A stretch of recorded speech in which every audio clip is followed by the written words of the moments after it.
будет подан в Верховную Раду, уточнил Антон Кореневич. Там он сказал, что уже начала работать специальная комиссия по оказанию помощи семьям политузников. Уполномоченная по правам человека Людмила Денисова призвала представителей международной миссии и правозащитных организаций и Дипкорпуса заставить Россию прекратить незаконные задержания и судилища над незаконно заключенными гражданами Украины и вернуть их на родину. Вот такие вот подробности этого дела. Мы подробнее об этом будем рассказывать в наших остальных выпусках. Еще мы расскажем, конечно же, и о других новостях. Вот, например, сегодня Государственное бюро расследований Украины назвало причины и условия, способствовавшие оккупации Крыма. Там в ГБР так уточнили, что это истинные причины, по их версии.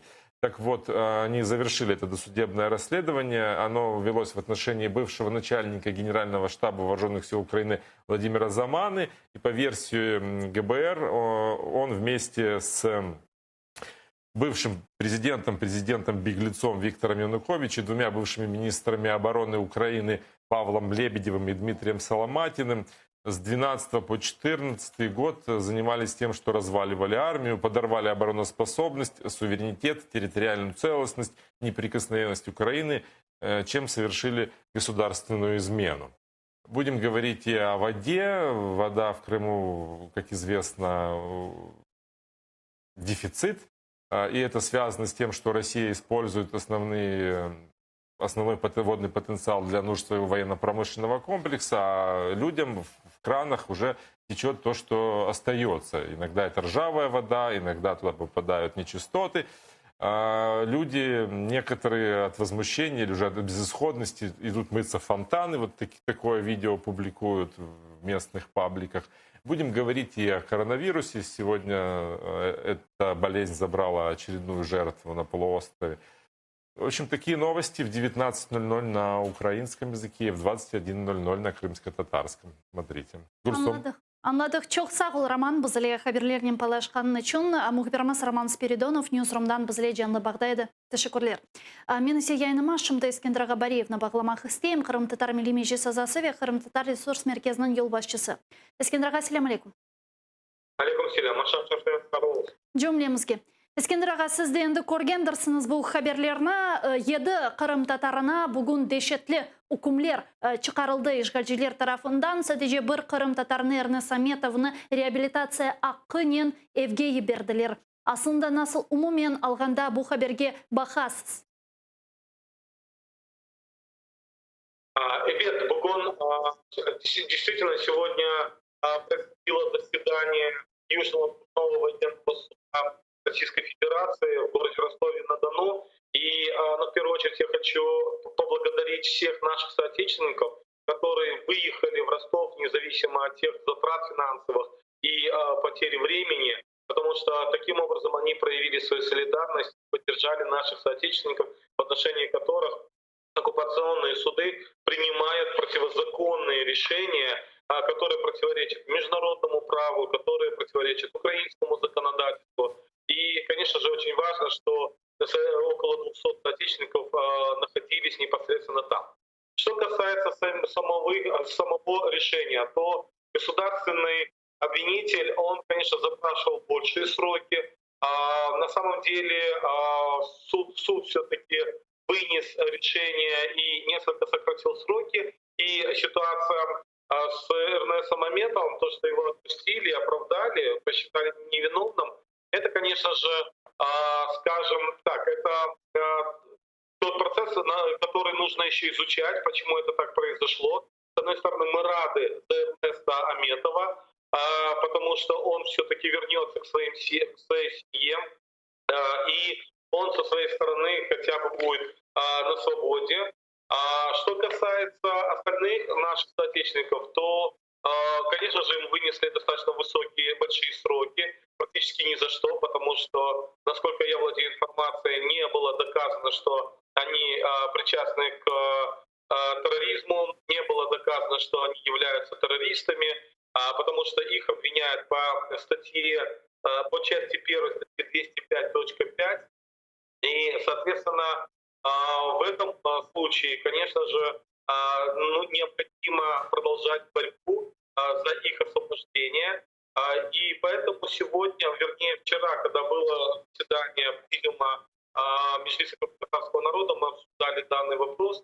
И сегодня на пикете на Майдане Незалежности я, как член президиума Меджлиса кыргызстанского народа, прочитал заявление президиума Меджлиса кыргызстанского народа, где мы, президиум Меджлиса кыргызстанского народа, осуждает действия оккупационной власти, осуждает решения оккупационных судов. И с другой стороны, мы, конечно же, призываем народное сообщество к тому, чтобы была реакция, соответственно, усиливались персональные санкции в отношении тех судей, которые принимают неправомерные решения. Подобное же заявление было уже сегодня опубликовано Крымско-Татарским ресурсным центром, где мы четко ссылаемся на все цифры, на все показания. Мы даем информацию о том, что все люди, в отношении которых были вынесены такие приговоры, они являются мирными гражданами, они являются волонтерами.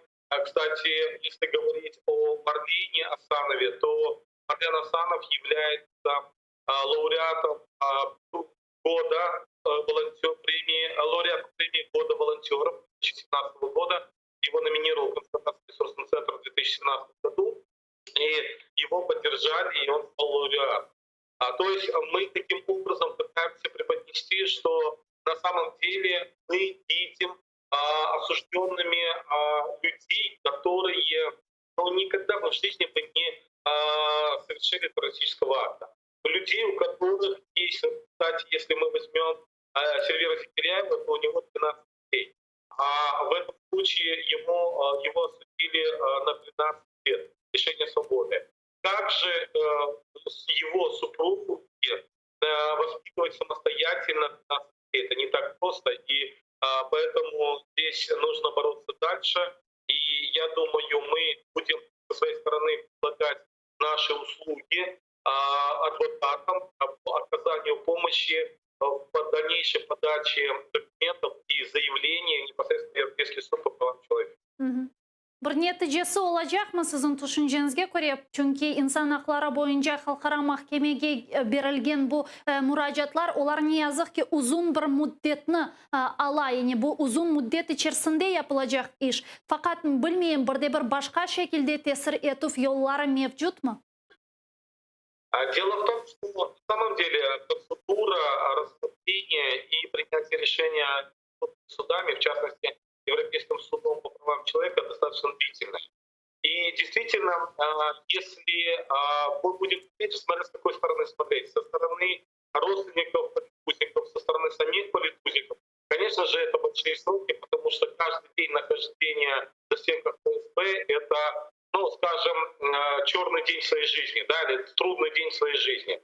Если говорить с позиции, опять же, судей, тех же международных судов, то тот объем работы, который они совершают, то, конечно же, это, возможно, небольшие сроки. Но в нашем случае нет другого варианта. То есть, что мы должны предпринимать? С одной стороны, мы должны придерживаться всех процедур и, соответственно, способствовать тому, чтобы все эти дела рассматривать, потому что они прошли все инстанции, и сегодня это уже инстанция, когда есть приговор. И, соответственно, я не знаю, какое решение или тактику предпримут дальнейшего адвокаты, потому что у каждого из политузников, которым сегодня был вынесен приговор, есть свои адвокаты. И, соответственно, их право и их прерогатива принимать дальнейшие действия. Мы со своей стороны должны обеспечивать информационную поддержку, мы должны привлекать широкую общественность, мы должны привлекать политиков. И, соответственно, к этому процессу, к этому незаконному решению и продолжением издевательства, и, я бы сказал, расовой и религиозной дискриминации в отношении крымско-татарского народа. И, с другой стороны, конечно, мы должны содействовать, чтобы все вот эти международные процедуры проходили, так как любой, даже авторитетный международный политик, он будет поддерживать только тех политузников, в отношении которого есть, ведутся международные, скажем так, судебные процедуры. Кроме того, опять же, нужно продолжать писать жалобы в соответствующие универсальные органы Организации Объединенных Наций, специальным докладчикам по расовой дискриминации. Ну, если говорить о комитете по правам человека, то здесь, конечно, нужно пройти, скажем, кассационную жалобу, и там, опять же, как будет тактически действовать адвокат по каждому из политузников. Наша задача только помогать, а там уже будем только советоваться с родственниками и адвокатами. Ескендір ағамына сіздің хаберлеріңіз бар ма? Шымды сессия мабуслеріні азат ету фияда деңіштіріф меселесінде бір хаберлер бар ма? Музакире етілемі? Шымды білмейм. Белкі де бір мұражатларының сіз білесіз. Белкі де президент офисінде шымды бұл өңеліште фаалиет алып барыла. Чүнке мұна біз бүгін сессия мабуслерінің айлелерінен лаф еткеніміз вақыт. Олар Украинадан бұны беклейлер. Яғни оларының беклентілері деңіштіріф яда азат етіліф олажағынен бағылы. На самом деле, я вхожу в совет по политузникам и военнопленным при офисе президента Украины. Встреча у них последняя была в августе, когда я находился в Геническом районе, потому что у нас было мероприятие. Завтра у нас планируется с активистами и членами данного комитета встреча у нас в офисе. И мы будем обговаривать нашу стратегию, как совместно действовать, потому что там в основном эта комиссия, этот комитет, он составлен из в основном близких и родственников военнопленных. Но мы в таком случае должны постоянно говорить о политузниках Крыма, и поэтому это была инициатива родственников военнопленных для того, чтобы я непосредственно принимал участие, а также мы предложили Миахалмеру участвовать в этом комитете. Поэтому я думаю, что мы должны продумать, скажем, как информационные, как адвокационные кампании, так и, опять же, предлагать все возможные усилия прилагать для того, чтобы процессы эти продвигать. Но на сегодняшний день я пока не говорил бы о каких-либо, скажем, многообещающих темах, потому что это очень сложный вопрос. Обнадеживать, я считаю, что нельзя.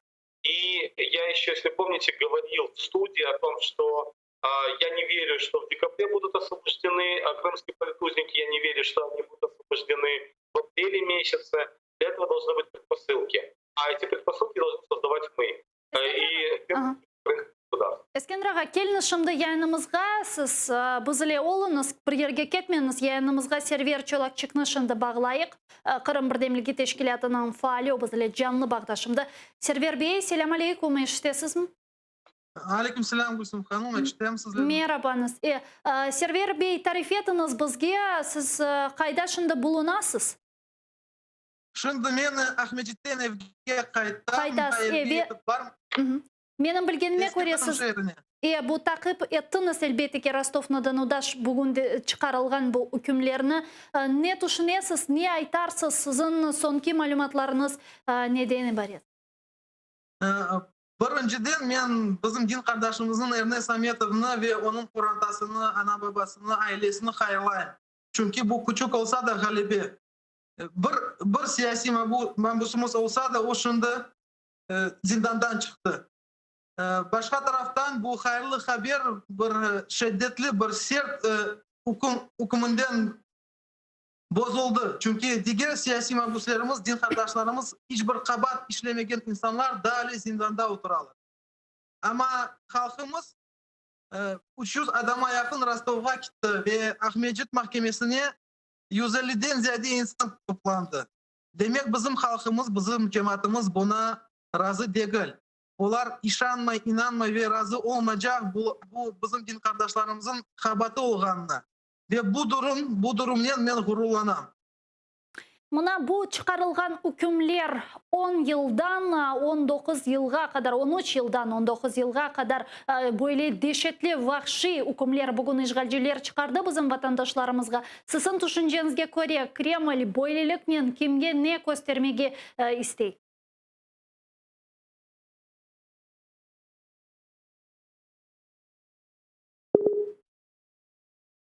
Uzuldu ne yazık ki bağımız. Biz da bir kere bağlanmağa tırışacağımız. Lütfen da bir kere server beyçolakçıkını ona telefon açınız ve yayınımızga koşayık. Çünkü birlecekte birkaç suallarımız var. Umut etem advokatlar nende bağlanmağa şimdi imkan olur. Eskender ağamla eşitkenizge göre Ahmetjet Mahkemesi'nin binası o günde 150 Kırım Tatarı toplaşkan ve Rostov-na-Donu'ga tahminen 300 bizim semerdeşimiz ketken ve bugün Ukrayna'nın paytaxtı Kiev'de de böyle aksiya geçirildi ve benim malumatlarıma göre siz bu aksiyada bulundunuz, doğru mu? Evet, ben bulundum, ben anda iştirak ettim çünkü ben bilesem bu mühim iş ve bizlerge aktif iştirak gerek böyle merasimlerde. Çünkü mesela 90. senelerde biz ne kadar çok çıkan edik, ne kadar birbirine hol tuttuk, o kadar biz bütün aktivitlerge gösterdik. Biz Kırım Tatar halkımız bir. Kim olsa da siz bu takdir ya da başkalar biz birinciden bakmaya bizlerge gerek bu Kırım Tatar halkı bu birinci. İkinci biz bizlerge gerek birbirini hol tutmağa ve bütün dünyaya göstermeye biz varmız. Bizlerge baskı edilip ve biz birlik olganda biz bu özümüz kuvvetimiz gösteriyor. Mına sizin bilgenizge göre şimdi Birleşken Milletler General Asambleyası, Baş Asambleyasının 75. sesiyası endi başlandı ve anda Ukrayna'nın daimi temsilcisi Sergey Kislitsa'nın bildirgenine göre demek iki tane rezolüsiya şimdi hazırlana. Bu Kırım'da işgal etilgen Kırım'da insan hakları bozuluğu haqda rezolüsiyası ve işgal etilgen Kırım'ın ve dengizlerinin militarizasiyası ile bağlı rezolüsiyalar endi birçok müddet devamında hazırlanayken ve Birleşken Milletler Teşkilatı'nda takdim edilecek. Sizin düşüncenizge göre bu bizge ne beri? Çünkü biz her sene zaten bunu yapamız ve çeşitli türlü rezolüsiyalar endi çıktı. Bir şekilde bu sene tesir edeceğine inanmak gerek mi ya da yok? Evet, bizler gerek çünkü bu sene kısmet olsa 5. rezolüsiya olacak bu insan hakları hakkında ve ikinci bu militarizasyon hakkında bu orduların harbilerin hakkında ikinci rezolüsiya olacak. Ama bu sene biz hazırladık ve yolladık. Ben bilesem rezolüsiya içinde hem ekosistemanın probleması da çıkaracaklar inşallah. Biz yakın zamanlarda alalım. Server ağa qaytdı da bu ekosistemani men aqlimda tutam ve biz de devam etermiz. Onu bağı Server ağa da bir kere selam aleyküm.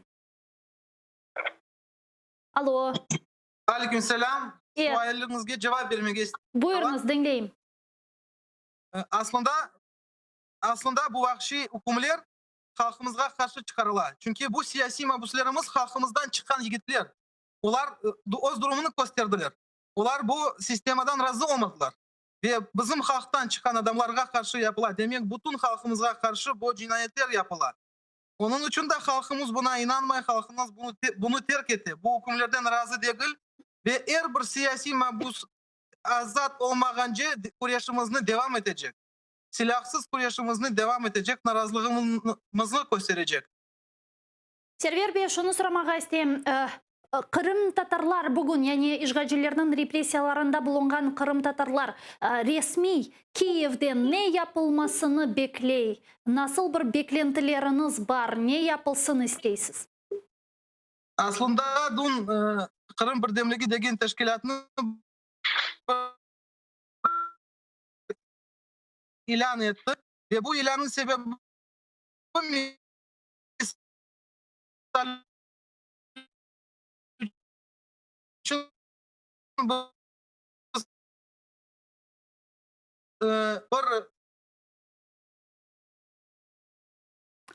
Ne yazık ki işitmeyim men bir sözünü bile anlap olamadım. Sadece birkaç arifler kele Kırım'dan ne yazık ki böyle şekilde mahsus mu yapıla ya da umumen alganda Kırım'da böyle anlap olamayım.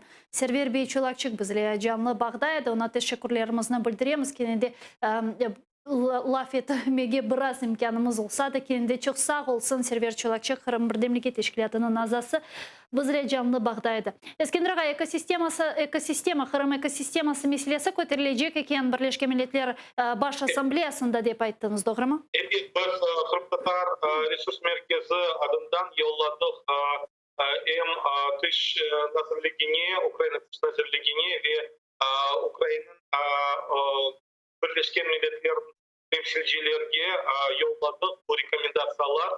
Bu ekoloji hakkında çünkü Rus işgalciler hakkında tek insan hakları tek bozulmay hem ekoloji ekosistemada baskı yapar çünkü anda hem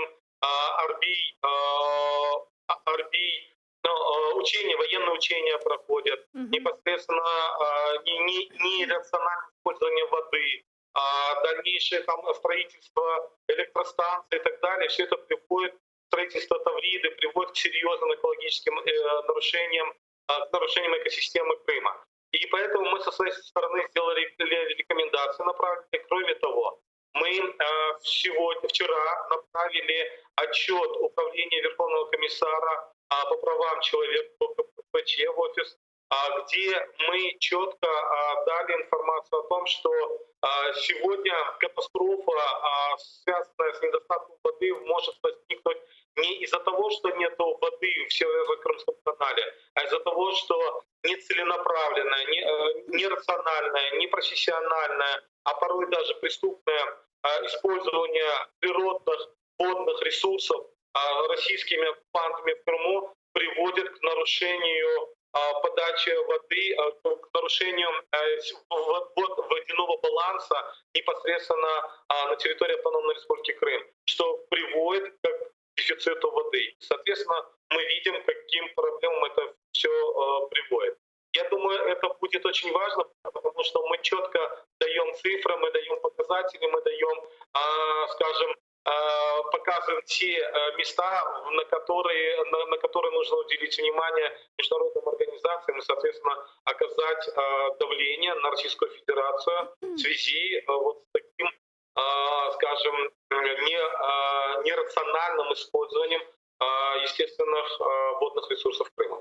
Нияра Ибрагимова бізілешімді бағланды. Саяси мабюс Тимур Ибрагимовның анасы. Нияра ханым, селям алейкум. Алейкум селям. Нияра ханым, бүгін бөлі дешетлі үкімлер чықарылды бізім семердешлерімізге, құсусан сізін оғылыңызға. Бөлі үкімні беклей едіңіз ме? Да, вот вынесли приговоры нашим ребятам. Никто не строил никаких иллюзий. Сроки, конечно, космические. Разве можно за разговоры в мечети обвинять людей в терроризме? И ко всему прочему, еще в захвате власти. Нас, крымских татар, проживает в Крыму очень мало. Там 10-12%. Как может эта горсточка или эти 8 ребят захватить власть и к тому же еще изменить конституционный строй? Вот сказать, если вот в 1944 году нас, крымских татар, вывезли в скотских вагонах в ужасных условиях в Среднюю Азию, обвинить в предательстве. А сейчас хотят повесить ярлык террориста на наших ребят. Все обвинения построены на двух лжесвидетелей и оперативного сотрудника. Все доводы адвокатов и наших ребят не учитывалось. Все дело шито белыми нитками. Наши ребята невиновны, это я так считаю. Обидно всего то, что убийцам, рецидивистам, насильникам дают меньше сроки, чем дали нашим ребятам за разговоры в джаме, в мечети. Например, сказать, что прокуроры и судьи на этом деле зарабатывают себе карьеру, погоны, большие зарплаты и губят судьбы наших ребят. Тимур бейні көрмеге имканыңыз олды ма? Дегер мабюслерімізні көрмеге имканыңыз олды ма? Белки де олар бір шей айттылар, біздерге бір месаж yolладылар.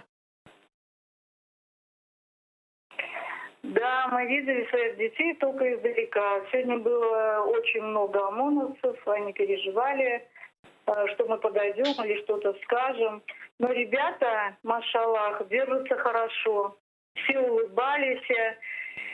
И когда нам хотелось так плакать, мы тоже себя сдерживали, чтобы, ну, как сказать, чтобы перед детьми, чтобы им там тяжело не было, если мы сейчас здесь плакать начнем, потому что они так хорошо улыбались, держались, и мы соответствовали нашим сыновьям. Адвокатлар не айта, бу ишгалчыларның чыгарган үкемләренә каршы бердә-бер шикаят берәҗәкләрме? Кайда ве нерге да мураҗат итәҗәкләр? Ну, как сказал наш адвокат мой сегодня, вы, наверное, слышали, что Аметова Эрнеса освободили из зала суда. Мы очень за него рады. И что у нас тоже есть какой-то шанс и надежда, что наши ребята тоже выйдут в скором времени. И еще, пользуясь тем, что я сейчас говорю по ТР, я хочу поздравить и поблагодарить свой джимат, народ крымско-татарский, который приехал поддержать более 400 человек в Ростов. Аллах сізден разы болсын. Сау болыңыз. Cümlemizden. Siz çok sağ olunuz Niyara Hanım, bizle bağlanğanınız için ve yayınımızga çıkanınız için tezden siyasi mabuslarının azat etilmesine biz de can yürekten tileymiz ve biz de Ernest Bey Ametov'nu bugün hapishaneden çıkanının hayırlamak isteyimiz. Katinde küçük olsa da böyle güzel bir haber peyda oldu ama biz bilemiz zaten işgalciler bunu bir taraftan belki de sanki dersin özünün bu meselede işte hakikat etip böyle güzel göstermege isterler özlerine belki de bu sebepten bunu yapkandırlar fakat diğer 6-7 siyasi mabuskumuzga